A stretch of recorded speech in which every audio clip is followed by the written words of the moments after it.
അപ്പോൾ ഇന്ന് നമ്മൾ ട്രൈ ചെയ്യുന്നത് ഒരു റെഡി ടു കുക്ക് സ്പെഷ്യൽ ഐറ്റമാണ് അമൂൽ പിസയുടെ തിൻ ക്രസ്റ്റ്. അപ്പോൾ ഇതൊരു വളരെ സ്പെഷ്യലായിട്ടുള്ള പ്രോഡക്റ്റാണ്. ഇതിൻ്റെ അത് 4 രാജ്യങ്ങളിൽ നിന്നുള്ള ചീസ് യൂസ് ചെയ്തിട്ടുണ്ട്. ആദ്യത്തേത് ഇറ്റാലിയൻ മോസറില്ല ചീസ്. അത് ആക്ച്വലി വിളിക്കുന്നത് മോസറില്ല എന്നല്ല, മോഡ്സറല്ല എന്നാണ്. ഇതൊരു സെമി സോഫ്റ്റ് നോൺ ഏജ് ചീസാണ്. അടുത്തതായി സ്വിസ് എമത്തൽ ചീസാണ് യൂസ് ചെയ്തിരിക്കുന്നത്. അതൊരു മീഡിയം ഹാർഡ് ചീസാണ്. അപ്പോൾ അത് സ്വിറ്റ്സർലാൻഡിലെ എമൻ എന്ന് പറഞ്ഞ സ്ഥലത്തു നിന്നാണ് ആദ്യമായി ഉണ്ടാക്കിയത്. അടുത്തത് അമേരിക്കൻ സെഡർ ചീസ്. അത് അമേരിക്കയിലെ സോമസെറ്റിലെ സെഡർ വില്ലേജിൽ നിന്ന് ഉള്ളതാണ്. പിന്നെ ഇതൊരു റിലേറ്റീവ്ലി ഹാർഡ് ചീസാണ്, ഓഫ് വൈറ്റ് കളറാണ്. ഇതൊരു നാച്ചുറൽ ചീസാണ്. ഇനി അടുത്തത് യൂസ് ചെയ്തിരിക്കുന്നത് the world famous Dutch Houda cheese. Houda എന്നല്ല, ഗൗദ എന്നാണ് ആക്ച്വലി ഇത് എല്ലാവരും വായിക്കുന്നത്. പക്ഷേ ആക്ച്വൽ പ്രൊനൗൺസിയേഷൻ ഹൗദ എന്നാണ്.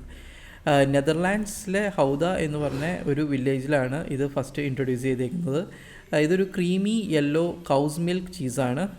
ഒരു മൈൽഡ്ലി റൈപ്പൻഡ് ചീസാണ്. അപ്പോൾ ഇതിൻ്റെ കോസ്റ്റ് വരുന്നത് 130 റുപ്പീസ് ഉള്ളൂ. പിന്നെ ഇത് കുക്ക് ചെയ്യുക എന്ന് പറയാൻ പറ്റത്തില്ല. ഇത് വെറുതെ ചൂടാക്കുക, കഴിക്കുക എന്നേ പറയാൻ പറ്റുള്ളൂ. ഇത് റെഡി ടു കുക്ക് ഒരു ഐറ്റമാണ്. അപ്പോൾ ഇതിൻ്റെ ഒരു പ്രിപ്പറേഷൻ എങ്ങനെയാണെന്ന് വെച്ച് കഴിഞ്ഞാൽ 250 ഡിഗ്രി സെൽഷ്യസിൽ ആദ്യം തന്നെ ഒന്ന് പ്രീ ഹീറ്റ് ചെയ്തെടുക്കുക.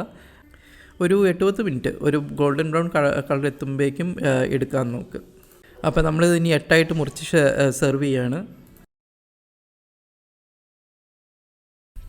ഇനി ഇതിൻ്റെ ടേസ്റ്റ് വൈസ് പറയുകയാണെങ്കിൽ റെഡി ടു കുക്ക് ഐറ്റംസിലെ ഏറ്റവും ബെസ്റ്റ് ഐറ്റം. അപ്പോൾ നമ്മുടെ സ്വന്തം അമൂലിൻ്റെ പ്രോഡക്റ്റാണ്, വിലയും കുറവാണ്. അപ്പോൾ എല്ലാവരും ഒന്ന് ട്രൈ ചെയ്യുക. നിങ്ങളുടെ അഭിപ്രായങ്ങൾ കമൻറ്റ് ബോക്സിലിടുക.